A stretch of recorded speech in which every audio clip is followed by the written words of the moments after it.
What's on, ladies and gentlemen? My name's Ross, I like games, and today I'm torn. Because on the one hand, I didn't expect to be making any Transformers videos, because I'm preparing to commentate the Vault Tour in Birmingham this weekend. Have I told you that yet? Yeah, I'm commentating the Vault Tour in Birmingham. I'm psyched. But on the other hand, they've announced Organised Play. So what am I going to do? Not make a Transformers video about Organised Play? That, ladies and gentlemen, does not sound like me. Now, let's be clear. When I say Organised Play, I mean sanctioned tournaments with proper prizes. I do not mean a series of tournaments of escalating size around the entire world culminating in a world championship. This is not what you would expect from something like Pokemon or even Keyforge at this stage. But it is awesome and I love it. So, what we basically have are two bigger tournaments, a bunch of in-store tournaments, and an invitational where the grand prize is designing your own Transformers card. That's right. Designing your own Transformers card. That's redonk, ladies and gentlemen. Absolutely redonk. So it all kicks off at the Origins Game Fair in Columbus, Ohio, the June 12th to June 16th. And anyone can rock up. Now, you do need to have an account. So, you know, make sure you've got an OP account. And you rock along, and it costs $26. And you get one booster pack of Warp Cybertron Siege 1. Bearing in mind, right, this is only about like 2 weeks away at this stage. And it is officially sanctioned constructed play. We'll get to that in a minute. We got news about that as well. It's awesome. We're getting sideboards. More on that later. Now, what you're going to have is 4 preliminary events advancing to a top 32. But you can enter as many of those 4 as you like. Now, this is wonderful and I love it. Because the thing is, you play a deck, generally in any card game tournament, and we've all been there, you pick the wrong deck. You realise after a round or two you've picked the wrong deck, you're not having fun, that's your tournament over. Here, you get 3 more chances. If someone who's already qualified for top 32 qualifies again, they just pass down. And then you get to a 32-player final, where I'm assuming it is just single elimination until you get to a winner. The top 8 players get a box of War for Cybertron Siege. The top 16 players get an invite to the Energon INVITATIONAL. And a 3-day badge for PAX Unplugged, because you need the badge to play in it. So it's kind of nice they give you the badge for the convention as well. Yeah, that's right, we're building up to an invitational tournament for which you have to qualify. Not only that, there are legit cash prizes, ranging from $125 if you make top 32 to $1,500 if you win. That's ridiculous. Really, the goal here is top 16. What is very sad is that half of the top 32 will not qualify for PAX Unplugged. You know, feel free to be sad about that. Now, the second stage is in-store play, your friendly local gaming store. Is your store taking part? Very simple to figure it out. Does your store run the release event and the in-store support? Are they having in-store events with the official stuff? If they are, brilliant. If not, boo. They can run events between the 1st of July and the 30th of September, and each store gets to nominate one winner. And the one winner goes to PAX Unplug. These are all, I'm assuming, unless something really weird and generous is going on, these are all unpaid invites, but essentially, your store gets to nominate a champion, and you get to roll. And they can actually do this either through constructed or sealed events, which is kind of cool. And the prizes are the ones we've already known about. That is Private Smashdown, who is actually the release promo card. And the gold foil cards, we didn't know who they were before, we do now.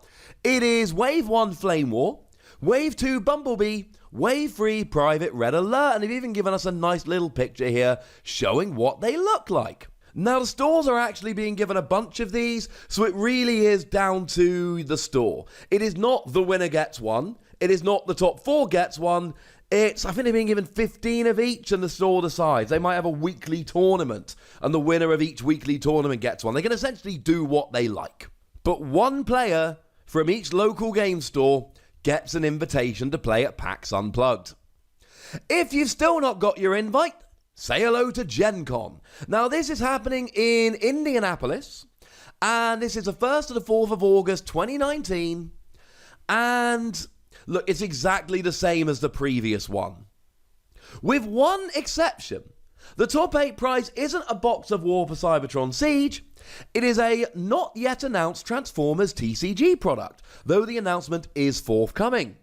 You know when it's revealed, I'm going to give you a video on this channel. It's what I do, ladies and gentlemen. So don't worry your pretty little heads about it. As soon as it's revealed, I'll show you. And then, of course, top 16 gets the invitation, and there's prizes in terms of cash for the top 32. And all the way along, any invite given to someone who's already got an invite just passes down. Whether that's at Origins, whether it's at Gencon, whether it's at your friendly local gaming store, it just gets passed down the line. And it's all building up to the Energon Invitational at PAX Unplugged from the 6th to 8th of December in Philadelphia, Pennsylvania. I will be getting in touch with my local game store almost immediately, asking, because I'm fairly sure they've signed up to do all the in-store play, and I will be going along to every single one that they run. The sad news is, even if I qualify, I won't be there because I'm having a baby in November, and it's probably a bad idea to abandon a 1-month baby to go to Philadelphia. It's also probably a bad idea to spend money going to Philadelphia when you have a 1-month-old baby. Hey-ho.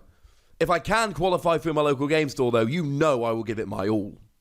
Now, the eligibility here is different. You can only go here if you qualified through one of the 3 ways I've just outlined.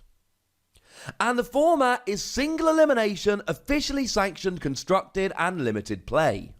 The prize, and this is what we're really looking at here, collaborate with Wizards of the Coast TCG team to design a Transformers TCG character card. Obviously, it's subject to terms and conditions. Obviously, you're not just going to be able to do whatever the hell you like. That would be stupid. There are a big long list of terms and conditions. I won't go through the details here. But clearly, you're going to have to design something vaguely sensible. It doesn't actually say whether this card is going to be released. I'm assuming it is going to be released. I could be wrong about that. And yeah, single elimination, little bit harsh, of course, because you can qualify, go out to Pennsylvania, and then you lose your first round and it's done. But they need to declare a winner somehow. Top 8 gets War for Cybertron Siege, Transformers, toy and TCG prizes, which is very cool. And the top 32 are sharing a $20,000 prize pool, which, if I'm seeing this correctly, is literally just all the previous figures doubled. Now, here's what's interesting. We actually know what the format is going to be. We have proper rules as to how we're playing. So we're playing best 2 out of 3, 50 minutes. And then we know that it's 25 stars or less, 40 card battle deck minimum, and swap parts is banned. But we're also getting sideboards. I've been arguing for this in a few videos, go back and check the tape. But essentially, you can have 1 character card with 20 or fewer stars. Basically, it stops you sideboarding Metroplex. And 10 battle cards. The thing is, after you sideboard, your deck must be legal. And you both get to swap up your decks after each game. But the player who won goes first and declares their team before their opponent goes. Which could lead to some wonderful, wonderful mind games. As with every game, you can't have any rule breaking between the deck and sideboard. So you can still only have 1 of each character card. You can still only have 3 of each battle card.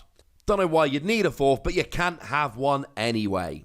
Sideboarding, for those that don't know, are cards that are not in your deck, but you can swap them in between games to try and improve a matchup. Cool. And finally, limited format is sealed play. You use 6 sealed booster packs to build a 25-star or less team and a deck of battle cards.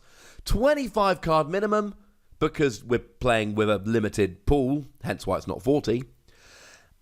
And all cards in a player's pool not part of their starting team and deck are considered to be in the sideboard. So between games, you can literally swap out any cards you like, as long as you don't end up breaking the rules of deck construction. Your deck must be legal after sideboarding, obviously. And again, you can sideboard, but the player who won does the sideboarding first and declares their team before the loser does. This is not the same as it is in some more mature games, nor should you expect it to be at this stage. But what it is a real step towards proper, full-on organised play. We have 3 big tournaments and a bunch of local game stores. Yes, all the 3 big tournaments are in the US. It's a new game. It's less than a year old. You shouldn't expect much more than that.